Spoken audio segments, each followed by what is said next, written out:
வக்கீலை நம்பி போட்டு நிம்மதியா படுங்க, நாட்டை எங்க கிட்ட விடுங்க. இவ்வளவுதான் நாங்க கேட்கறது. தயவு செய்து அறிவார்ந்த பெருமக்களே, பேரன்பு கொண்டு நாங்கள் நேசிக்கிற என் உயிர் சொந்தங்களே, என்னிலும் இளைய என் தம்பி தங்கைகளே, எங்கள் பேச்சை கேட்டுக்கொண்டிருக்கிற உலக மாந்தர்களே, ஒரே ஒரு தடவை எங்களுக்காக வாக்கு செலுத்துங்கள். எங்கள் வெற்றிக்காக வாழ்த்துங்கள்.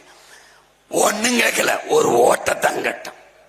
நோட்டை கொடுப்பான், வாங்கிக்க, ஓட்டை இங்க போட்டுக்க, அவ்வளவுதான். அவ்வளவு ரோசம் வேணாம். எங்க அம்மாலாம் பணத்தை கொடுத்தாலும் மக்கள் விரும்பியவர்களுக்கு, நல்ல அரசியலுக்கு, அதுக்குத்தான் வாக்கு செலுத்துவார்கள் என்ற நிலையை உருவாக்குங்கள். பணத்தை வைத்து தேர்தலில் வெற்றி பெற முடியாது என்கிற நிலையை உருவாக்குங்கள். மாற்றம் தானாக வரும். உயிரோடும் உணர்வோடும் கலந்து வாழுகின்ற அன்பு உறவுகள் அனைவருக்கும் வணக்கம். உங்கள் பிள்ளைகள் நாங்கள் முன்னெடுக்கிற அரசியல் என்பது பதவிக்கானது அல்ல, எம் மக்களின் உதவிக்கானது, பணத்திற்கானது அல்ல. நாங்கள் பிறந்த பெருமை மிக்க தமிழர் என்கிற இனத்திற்கானது. நாங்கள் எம் மக்களை ஆள வேண்டும் என்று வந்தவர்கள் அல்ல, எல்லோரையும் போல எம் மக்களும் வாழ வேண்டும் என்று வந்தவர்கள். இதுவரை இந்த நிலத்தில் இருந்த அரசியலை மாற்ற வேண்டும் என்று துடிக்கிற இளைய தலைமுறை புரட்சியாளர்கள் நிறைந்த ஒரு அரசியல் படை நாம் தமிழர் என்கிற கட்சி. எங்களுக்கு ஒரே ஒரு தன்னலம்தான், அது எங்கள் இனத்தின் நலம்தான். இங்கே மற்ற கட்சிகளைப் போல வாக்கை கேட்டு நாங்கள் வந்தவர்கள் அல்ல. வருங்கால தலைமுறை பிள்ளைகளின் வாழ்க்கையை கேட்டு வந்து நிற்கிற பிள்ளைகள். ஓட்டுக்கானவர்கள் அல்ல, இந்த நாட்டுக்கானவர்கள், நாட்டு மக்களின் உரிமைக்கானவர்கள் என்பதை என் அன்பு மக்கள் அறிந்து கொள்ள வேண்டும்.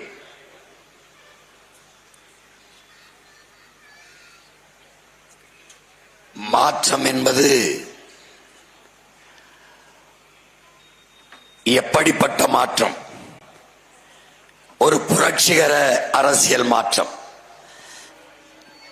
புரட்சி என்பது தலைகீழ் மாற்றம். இதுவரை இங்கே இருக்கிற அரசியல் கட்டமைப்பு, நிர்வாக கட்டமைப்பை தகர்த்து முற்றுமுழுதாக மாற்றி ஒரு புதிய சமூகம் படைக்கிற கட்டமைப்பு. புரட்சி என்றால் என்ன என்ற கேள்விக்கு இளைய புரட்சியாளன் பகத்சிங் முன்வைத்த பதில், புரட்சி என்பது ரத்தம் சிந்தும் வன்முறையாகத்தான் இருக்க வேண்டும் என்பதல்ல, அது துப்பாக்கி தோட்டாக்களை தொழுவதும் அல்ல. அங்கே தனிநபர்கள் வஞ்சம் தீர்த்து கொள்ள வாய்ப்பும் இல்லை. பிறகு எதுதான் புரட்சி? வெளிப்படையாகவே அநீதிகளால் கட்டமைக்கப்பட்ட சமூகத்தை தகர்த்து முற்றுமுழுதாக புதிய ஒரு சமூகம் படைப்பதுதான் புரட்சி என்றான் பகத்சிங். அப்படி இந்த நிலத்திலே வெளிப்படையாகவே அநீதி, ஊழல் தெரியும், தடுக்க முடியவில்லை. லஞ்சம் தெரியும், தடுக்க முடியவில்லை. சாதிய இழிவு, தீண்டாமை தடுக்க முடியவில்லை. அடக்குமுறை, ஒடுக்குமுறை தடுக்க முடியவில்லை. தெருவெங்கும் மது, மத போதை தடுக்க முடியவில்லை. கண்ணுக்கு தெரிந்து வளக்கொள்ளை தடுக்க முடியவில்லை. வெளிப்படையாகவே அநீதி. இப்படி வெளிப்படையாகவே அநீதிகளால் கட்டமைக்கப்பட்ட சமூகத்தை தகர்த்து புத்தம் புதிதான ஒரு சமூகத்தை படைப்பதற்கு வந்த பிள்ளைகள் தான் உங்கள் பிள்ளைகள் என்பதை எண்ணரும் மக்கள் தெரிந்து கொள்ள வேண்டும். கற்றறிந்த பெருமக்கள், உலக அரசியலை உள்ளங்கையில் வைத்து பார்த்து கொண்டிருக்கிற மக்கள், நாளோறும் நாளேடுகளை தொலைக்காட்சிகளை பார்த்து படித்து செய்திகளை நாட்டு நடப்புகளை அறிந்து கொள்கிற அறிவார்ந்த மக்கள், உங்களினுடைய மதிப்பு, உங்களுடைய மதிப்புமிக்க வாக்கு, அதன் விலை வெறும் 1000 500 தானா? தன்மானமும் ஈனமானமும் உயிரென்று வாழ்கிற ஈரோட்டு கிழக்கில் வாழ்கிற என் உயிர் சொந்தங்களே, நம்முடைய மதிப்பு வெறும் 1000 500 தானா? மான தமிழ் மக்கள் பார்த்து பார்த்து கட்டிய வீட்டை அடமான வைப்பான், உழுது விளைக்கிற காட்டை அடமான வைப்பான், நேசித்து கட்டிய மனைவியின் தாலியை கூட அடமான வைப்பான். ஆனால் தன்மானத்தையும் இனமானத்தையும் ஒருபோதும் அடமான வைக்க மாட்டான். அதை எண்ணரும் சொந்தங்கள் செய்ய மாட்டார்கள் என்ற நம்பிக்கையில்தான் ஏதுமற்ற உங்கள் பிள்ளைகள் இந்த அரசியல் களத்தில் நிற்கிறோம். எதிர்த்து நிற்பது யாரை? பல ஆண்டுகளாக அதிகாரத்தில் இருந்தவர்கள், இப்போதும் ஆட்சி அதிகாரத்தில் இருப்பவர்கள், கோடி கோடியாக கொட்டி தேர்தலை எதிர்கொள்ள வலிமை படைத்தவர்கள். தமிழ்நாட்டில் இருக்கிற எல்லா தொலைக்காட்சிகளும் பத்திரிகைகளும் அவர்களால் இயக்கப்படுகிறது, அவர்களுக்கு வேலை செய்வார்கள். ஆனால் இதில் எதுவும் இல்லாத பிள்ளைகள் எந்த திமிரில், எந்த நம்பிக்கையில், எந்த துணிவில் களத்திலே நிற்கிறோம் என்றால், எங்களை பெற்றவர்கள், எங்கள் உடன் பிறந்தவர்கள் எங்களை கைவிட்டு விட மாட்டார்கள் என்ற அசைக்க முடியாத நம்பிக்கையில் இந்த களத்திலே நிற்கிறோம்.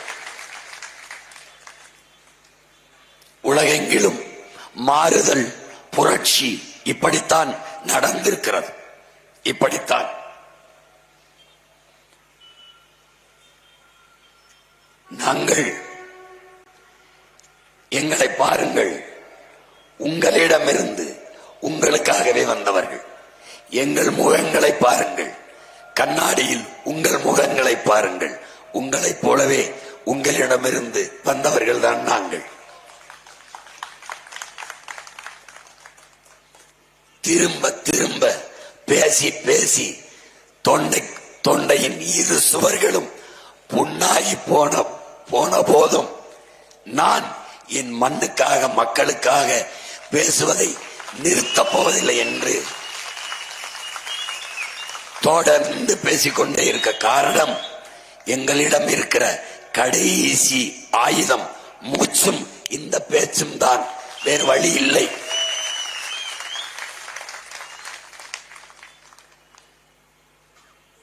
அறிவார்ந்த என் மக்களே, என் பெற்றோர்களே, என்னிலும் இளைய என் தம்பி தங்கைகளே, உங்களை நம்பித்தானே உங்கள் பிள்ளைகள் இந்த பயணத்தை தொடங்கி தொடர்ந்து நடந்து வருகிறோம். நாங்கள் எங்கிருந்து தொடங்கினோம்? எங்கிருந்து? தாயின் கருவறையில் இருந்தில்லை, என் இனத்தின் கல்லறையில் இருந்து தொடங்கினோம். இந்த பயணத்தை எங்கிருந்து தொடங்கினோம்? எங்கிருந்து? என் இனத்தின் பிணக்குவியலில் இருந்து பிரசவித்து தொடங்கினோம்.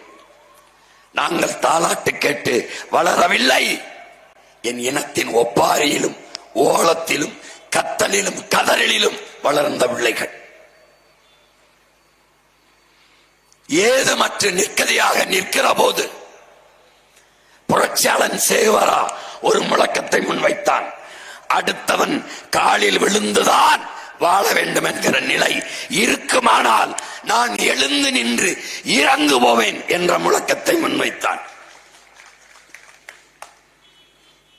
எங்கள் முன்னவர்கள் தீரன் சின்னமலை, பூலித்தேவன், மருதபாண்டியன், எங்கள் பாட்டி வேலுநாச்சியார் பெரும்பிடுகு முத்தரையன், பண்டார வன்னியன், அழகு முத்துக்கோன், சுந்தரலிங்கம், வெள்ளையத்தேவன், இப்படி எண்ணற்ற வீரமறவர்கள் களத்திலே பாய்ந்தார்கள். வெள்ளைக்காரன் வைத்திருப்பது துப்பாக்கி, பீரங்கி. எங்களிடத்தில் இருந்தது வாளும் வேலும் தான். சண்டைக்கு போனால் சாவோம் தெரியும். ஆனாலும் என் பாட்டனும் பாட்டியும் போனார்கள். ஏன்? மான தமிழ் மக்களுக்கு மரணத்தை விட மானமே பெரிது என்பதால் போனார்கள். அவர்கள் ஒரு முழக்கத்தை முன்வைத்தார்கள். அடிமை வாழ்வினும் உரிமை சாவு மேலானது என்ற முழக்கத்தை முன்வைத்தார்கள். காரணம், உயிர் தனிப்பட்ட ஒருவனின் இழப்பு. உயிரை இழக்கலாம், உரிமையை இழக்கக்கூடாது. ஏன்? உரிமை என் இனத்திற்கான இழப்பாக மாறிவிடும். அந்த கோட்பாட்டை உள்வாங்கிய எங்கள் உயிர் தலைவன் அதே கருத்தியலை கொண்டு களத்திலே நின்றான். ஆயிரம் ஆண்டுகள் நாம் அடிமையாக வாழ்வதை விட சுதந்திரமாக சாவது மேலானது. அதுவும் அந்த சுதந்திரத்திற்காக போராடி சாவது அதைவிட மேலானது. இந்த தத்துவத்தை வாசித்து நேசித்து சுவாசித்து நிற்கிற உங்கள் பிள்ளைகள் முடிவெடுத்தோம். 5 சீட்டு 4 சீட்டு நோட்டு. இதுக்கு இந்த திராவிட பன்னிகளிடத்திலே மண்டியிட்டு நிற்பதை விட மான தமிழ் மக்கள், புலிமறவனின் பிள்ளைகள் இந்த திராவிட பன்னிகளை வேட்டையாடி வீழ்த்தி விட வேண்டும் என்கிற வெறியோடு களத்திலே நிற்கிறோம். இத்தனை கட்சி கூட்டணி ஒற்றை மகன் பிரபாகரன் மகனை எதிர்கொள்ள முடியாமல் எங்கிருக்கிறார்கள் என்று தெரியவில்லை. எங்கே? எந்த திசை? பணத்தை தவிர உன்னிடத்தில் என்ன இருக்கிறது? உன்னிடத்தில் பணம் இருக்கிறது. 8 கோடி என் இனமும் என் முன்னால் இருக்கிறது. இதெல்லாம் மாறுமா? இதெல்லாம் சாத்தியமா? இதெல்லாம் நடக்குமா என்று இப்படித்தான் நினைத்தார்கள் இந்த பிள்ளைகளை.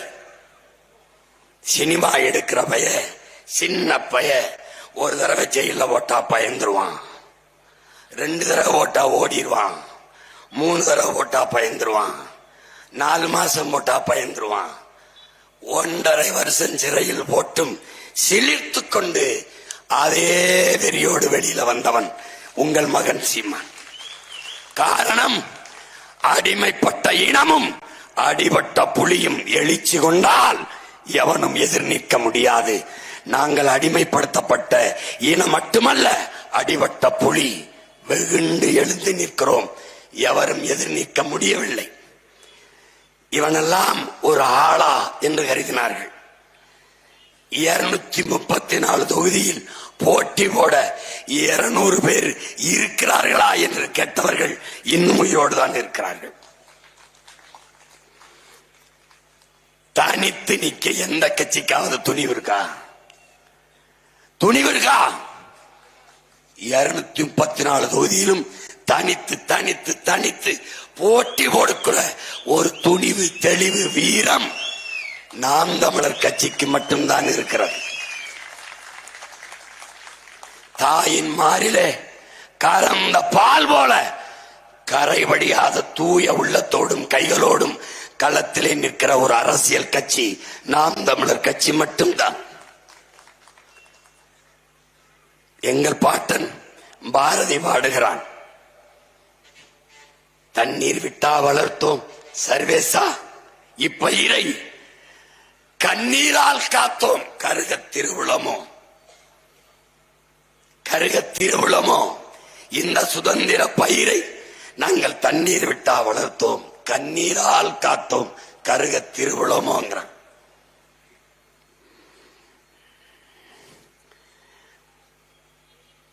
அவனே சொல்றான்,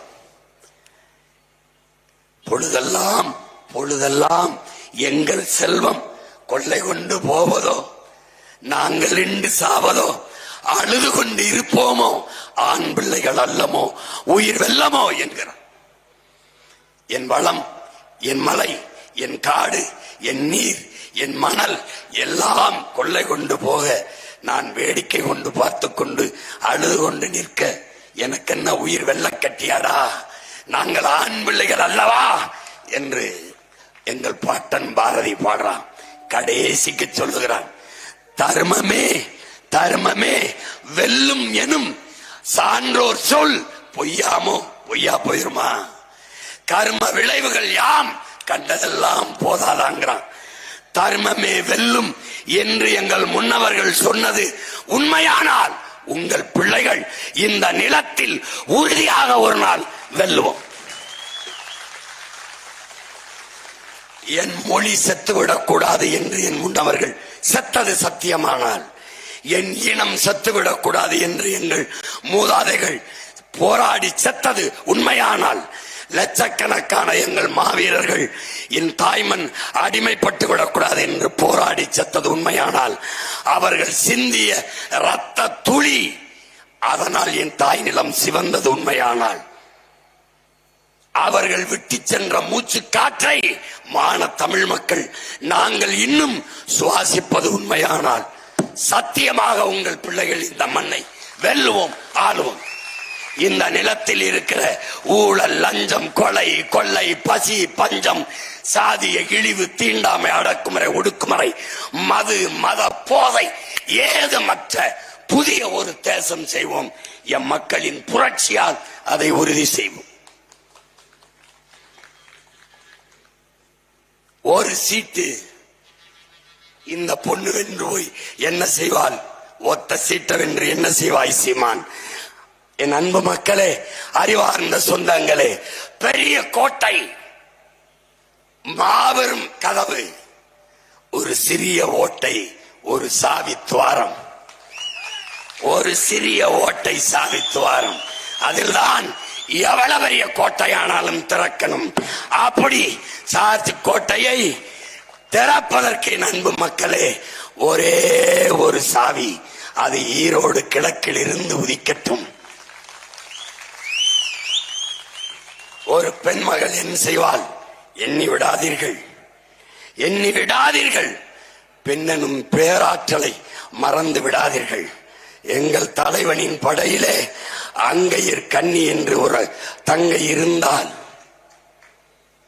அறிவார்ந்த தமிழ் தம்பி தங்கிகள், என்னரும் பெற்றோர்கள் இந்த வரலாற்றை அறிந்திருக்க வாய்ப்பில்லை, நிறைய பேர் தெரிந்திருக்க வாய்ப்பில்லை.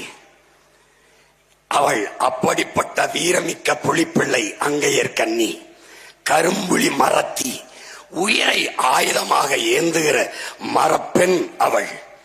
என் தலைவன் படையிலே இலங்கை கடற்படை ராணுவம் மொத்த கட்டமைப்பும் ஒரு கப்பலிலே, அந்த கப்பலை தகர்த்தால்தான் நாம் எளிதாக தாக்குதலை தொடுக்க முடியும் என்கிற நிலை வரும்போது, அந்த மான மரத்தி கரும்புலியாக சென்று கப்பலை தகர்க்க முடிவெடுக்கிறார். தலைவர் அதற்கு தயாராகும் போது அவளுக்கு காய்ச்சல் வந்து விடுகிறது. காய்ச்சல் என்று சொன்னால் தலைவர் அந்த வாய்ப்பை தனக்கு தரமாட்டார், வேற ஒருவருக்கு தந்து விடுவார் என்று அவள் சொல்லவே இல்லை. இப்போது எல்லோரும் சென்று அவளை அனுப்பி வைக்கிறார்கள். உங்களால் நம்ப முடிகிறதா? என் அன்பு தம்பி தங்கைகளே, என் அறிவார்ந்த பெற்றோர்களே, 13 மணி நேரங்கள் ஒற்றை மகள் குளிர் கடலில் இரவில் நீந்தி நீந்தி போய் 30 கிலோமீட்டர் பயணம் செய்து நீஞ்சி போய் ஒரு பெண்மகள் இலங்கை கடற்படைக்குள் உள்ளே புகுந்து ஒரு பெரிய கப்பலை இரவு முடிந்த அடுத்த பகல் தொடங்குகிற சரியாக 12 மணிக்கு கப்பலுக்கு உள்ளே போய் நெஞ்சில் இருந்த குண்டை அழுத்தி சிதற வைத்தால் ஒரு மரத்தி என்பதை உங்களால் எண்ணி பார்க்க முடிகிறதா? அது என் தலைவனின் படையில் அங்கையர் கன்னி போல இந்த அவன் தம்பி என் படையில் பல்லாயிரக்கணக்கான அங்கையர் கன்னிகளை உருவாக்கி வைத்திருக்கிறேன். அதில் ஒரு மரத்தில்தான் இந்த மண்ணிலே நான் தேர்ந்தெடுக்கிற என் தங்கை சீதா லட்சுமி.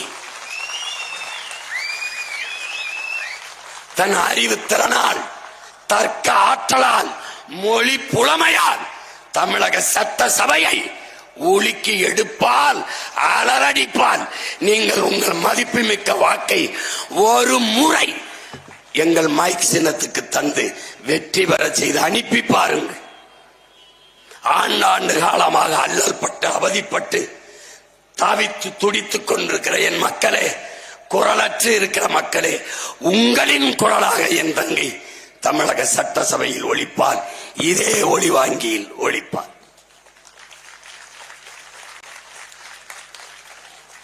நம்புங்கள். யாரையோ நம்பிவிட்டீர்கள். யார் யாரையோ திருட்டு ரயில் ஏறி வந்த கருணாநிதியவே நம்பிவிட்டீர்கள். ஒரு முறை இல்ல, பல முறை நம்பிவிட்டீர்கள். கருணாநிதிக்கு மகனா பிறந்ததனாலேயே ஸ்டாலினையும் நம்பிவிட்டீர்கள். ஸ்டாலினுக்கு மகனா பிறந்ததனாலேயே உதயநிதியும் நம்பிவிட்டீர்கள். ஒரு முறை உங்களுக்கு பிள்ளைகளாக பிறந்ததனாலே எங்களை ஒரு முறை நம்புங்களே, ஒரு முறை நம்புங்கள், ஒரு முறை நம்புங்கள். தன்மானத்தோடு இனமானத்தோடு வெகுண்டு எழுங்கள். ஒரு முறை நம்மால் முடியும் மாற்றத்தை. தமிழ் திருநாட்டில் ஈரோட்டில் கிழக்கில் இருந்து ஒரு புதிய விடியலை அந்த நிலத்தின் மக்கள் உருவாக்கினார்கள் என்று வரலாறு எழுதட்டும். வருங்கால தலைமுறையில் தமிழக அரசியல் வரலாறை படிக்கிற போது ஒரு இடைத்தேர்தல், அற்ப காலம், ஓராண்டு கால பதவி, அதிலே ஏதுமில்லாத எளிய பிள்ளைகள் நிறுத்திய ஒரு பெண்மகள் சீதா லட்சுமிக்கு ஒளிவாங்கி சின்னத்திலே வாக்கு செலுத்தி வெல்ல வைத்தார்கள் தமிழ் மக்கள் என்று இந்திய நிலமுழுமைக்கும் பேசுவார்கள். அந்த வரலாற்று வாய்ப்பு உங்கள் முன்னால் நிற்கிறது. உங்கள் முன்னால், உங்கள் கைகளில் இருக்கிறது. பிப்ரவரி மாதம் 5ஆம் தேதி நடக்க இருக்கிற வாக்குப்பதிவில் அது ஓட்டு என்று கருதினார்கள். கொடுமையான உண்மையான இன்னைக்கு குடியரசு நாள். என் தம்பி துரைமுருகன் கூட பேசினார். குடியரசு என்னிடத்தில் கேட்டார்கள், குடியரசு என்றால் டெமோக்ரசி, ஜனநாயகம், குடியரசு என்றால் என்ன? குடிக்கிற மக்கள் கொடுக்கிற காசில் நடக்கிற அரசு என்பதால் இது குடியரசு.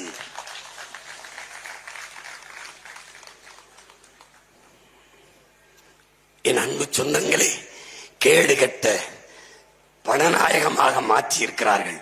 அதை வீழ்த்தி மாண்புமிக்க ஜனநாயகத்தை மலரச் செய்ய வரலாறு ஒரு வாய்ப்பு. காலங்காலமாக ஏழ்மை வறுமையிலேயே வீழ்ந்து கிடக்கிற என் மக்களின் வாழ்க்கை தரத்தை உயர்த்த ஒரு வாய்ப்பு. ஏழைக்கு ஒரு கல்வி, பணக்காரனுக்கு ஒரு கல்வி என்று இருக்கிற நிலையை மாற்றி உழைக்கும் அடித்தட்டு மக்களின் பிள்ளைகளும் உயர்ந்த கல்வியை பெற முடியும் என்கிற நிலையை உருவாக்க ஒரு வாய்ப்பு. நாட்டின் முதல் குடிமகனுக்கு என்ன மருத்துவமோ அது கடைகோடி மகனுக்கும் கிடைக்க செய்ய ஒரு நல்ல வாய்ப்பு. இப்படி கொடிய ஆட்சி முறைக்கு நீங்கள் போடுகிற ஓட்டு கொடிய ஆட்சி முறைக்கு வைக்கிற வேட்டு என்பதை நினைவில் வைத்துக் கொண்டு மைக்கு சின்னத்திலே போட்டு நல்ல ஆட்சியை மலரச் செய்யுங்கள். இந்த வாய்ப்பை தவறவிடாதீர்கள். திரும்ப தமிழ்நாட்டில் இத்தனை தொகுதி இருக்கும் போது 3 முறை ஈரோட்டில் மட்டும் தேர்தல் நடக்க காரணம் ஒரு வாய்ப்பு தம்பி திருமகன் ஈவேராவுக்கு, மறுவாய்ப்பு அவர் தந்தை ஐயா ஈவிகே இளங்கோவனுக்கு, மறுவாய்ப்பு இப்போது அருமை சகோதரர் ஐயா சந்திரகுமாருக்கு. 3 முறை உங்கள் மண்ணில் மட்டும் தேர்தல் திரும்ப வருவது ஒரு வாய்ப்பு தவறவிட்டு விட்டீர்கள். 2 வாய்ப்பு தவறவிட்டு விட்டீர்கள். 3வது ஒரு அரிய வாய்ப்பு. இந்த வாய்ப்பையாவது பயன்படுத்தி ஒரு நல்ல அரசியலை, ஒரு மாற்றத்தை உருவாக்குங்கள் என்று காலமும் வரலாறும் உங்களுக்கு கையளித்திருக்கிறார்கள். என் அன்பு மக்களே, தவறவிட்டு விடாதீர்கள்.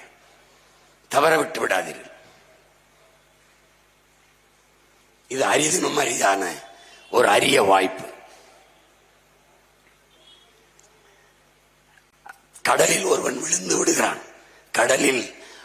விழுந்து விடுகிறான், தத்தளிக்கிறான். அவன் என்ன செய்கிறான்? இறைவனிடத்திலே வேண்டுகிறான், இறைவா என்னை காப்பாற்று என்கிறான். முதல்ல என்ன செய்கிறான்? சிவனே என்னை காப்பாற்று என்கிறான். அவன் சிவன் வருவார் என்று காத்திருந்தான்.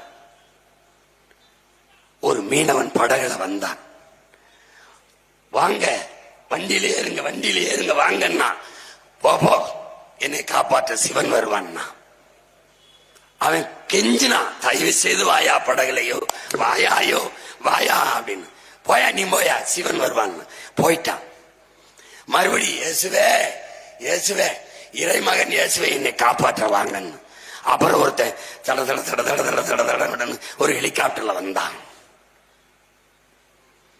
அவன் கயிறை போட்டான், பிடிச்சுக்கிட்டு மேல வாயா மேல வா மேல வான்னா. அட போயா நீ ஐயா போயா, எனக்கு இயேசு வருவாருன்னு நின்றுகிட்டே இருந்தான். அவனை எவ்வளவு கெஞ்சி பார்த்துட்டு ஏனிய சுட்டிட்டு போயிட்டான். மறுபடியும் அல்லாஹ் என்னை காப்பாத்துன்னா. ரொம்ப நேரங்கத்துல அவர் ஒரு கப்பல்ல ஒருத்தர் அனுப்பினார், சின்ன ஸ்டீம் போட்ல ஒருத்தர் அனுப்பி ஒருத்தர் வராரு. ஏ வாப்பா வாப்பா உட்காருப்பான். அப்பவும் வர மாட்டேங்கிறான். எனக்கு அல்லாஹ் வருவார், எனக்கு அல்லாஹ் வந்து என்னை காப்பாத்துவாருன்னு கத்திட்டு இருந்தான். அவரு கெஞ்சி கெஞ்சி பார்த்துட்டு அவரும் போயிட்டாரு. கடைசியா தண்ணிக்குள்ள பொழுது செத்து போனான். மேல இருந்து என்ன இந்த பைய இவ்வளவு தூரம் கெஞ்சி நான் கைவிட்டியல, நான் முதல்ல ஒரு படகுல ஒருத்தனை அனுப்புனேன், அப்புறம் ஹெலிகாப்டர் கொடுத்து ஒருத்தனை அனுப்புனேன், அப்புறம் கப்பலை கொடுத்து ஒருத்தன் அனுப்புனேன். இவன் எதையுமே பயன்படுத்திக்கல, சாவதை தவிர வழி இல்லை. அந்த கடலுக்குள்ள விழுந்தவன் கதையா என் இன மக்களே நீங்க இருந்திராதீங்க.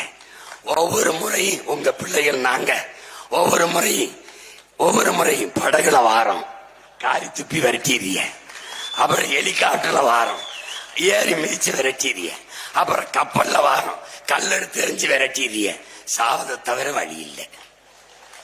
நல்லா இருப்பிய பொழைச்சுக்கிறங்க. என்ன செய்யறது என்ன செய்யறது, எல்லா கோபத்தையும் திரட்டி வச்சுக்கிறங்க. ஹிட்லர் சொல்றான், அடக்க முடியாத ஆத்திரம் வருதா, வெறி வருதா, கோபம் வருதா, அவமானப்படுத்துறானா, அசிங்கப்படுத்துறானா, எல்லாவற்றையும் சேர்த்து வை. உனக்கு வாய்ப்பு வரும்போது கருவறுத்து விடு என்கிறான். வெறியா இருக்கா, கழிவு நீர் வழிந்தோட கவா வெட்டி தரல, இந்த கவாடி பயில பழி வாங்கணும் வச்சுக்க. மழை நீர் வழிந்து ஓட கவா வெட்டி தரல வச்சுக்க. விளைய வைக்கிற பொருளுக்கு உரிய விலையை தரல வச்சுக்க. மின் கட்டணத்தை உயர்த்திட்டான், சொத்து வரியை உயர்த்திட்டான், எல்லா விலை ஏறி போச்சு. நெசவாலையை நடத்த முடியல, மூடிட்டான். நூல் விலை ஏறிடுச்சு, வாழவே முடியல. வன்மம் வச்சுக்க. பழி வாங்க ஒரு தருணம், ஒரே ஒரு அழுத்து இந்த மைக்கில் அழுத்திரு, முடிஞ்சு. ஒரு ஓட்டை இந்த பிள்ளைகளை நம்பி போட்டு நிம்மதியா படுங்க, நாட்டை எங்க கிட்ட விடுங்க. இவ்வளவுதான் நாங்க கேட்கறது. தயவு செய்து அறிவார்ந்த பெருமக்களே, பேரன்பு கொண்டு நாங்கள் நேசிக்கிற என் உயிர் சொந்தங்களே, என்னிலும் இளைய என் தம்பி தங்கைகளே, எங்கள் பேச்சை கேட்டுக்கொண்டிருக்கிற உலக மாந்தர்களே, ஒரே ஒரு தடவை எங்களுக்காக வாக்கு செலுத்துங்கள். எங்கள் வெற்றிக்காக வாழ்த்துங்கள். ஒண்ணும் கேட்கல, ஒரு ஓட்டை தங்கட்டும். நோட்டை கொடுப்பான், வாங்கிக்க. ஓட்டை இங்க போட்டுக்க, அவ்வளவுதான். அவ்வளவு ரோசம் வேணாம். எங்க அம்மா எல்லாம் பணத்தை கொடுத்தாலும் மக்கள் விரும்பியவர்களுக்கு, நல்ல அரசியலுக்கு, அதுக்குத்தான் வாக்கு செலுத்துவார்கள் என்ற நிலையை உருவாக்குங்கள். பணத்தை வைத்து தேர்தலில் வெற்றி பெற முடியாது என்கிற நிலையை உருவாக்குங்கள். மாற்றம் தானாக வரும்.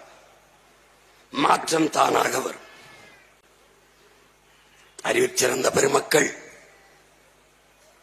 கற்றறிந்த சான்றோர்கள், உலகத்திற்கு அறிவை கடன் கொடுத்த இனத்தின் மக்கள், அறிவியல், தொழில்நுட்பம், நாகரிகம், கலை, இலக்கியம், பண்பாடு எல்லாவற்றையும் உலகிற்கு கடன் கொடுத்த என் இனத்தின் மக்கள், இன்னும் சொல்ல போனால் வணங்குகிற கடவுளையே கடன் கொடுத்த இனத்தின் மக்கள், ஒரு முறை ஜனநாயக கடமையாற்றுங்கள்.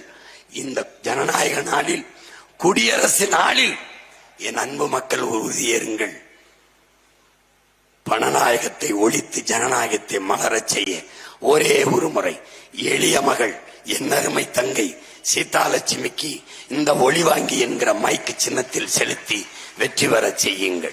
புரட்சி எப்போதும் வெல்லும். உங்கள் பிள்ளைகள் எங்களின் வெற்றியதை சொல்லும். நாம் தமிழர்.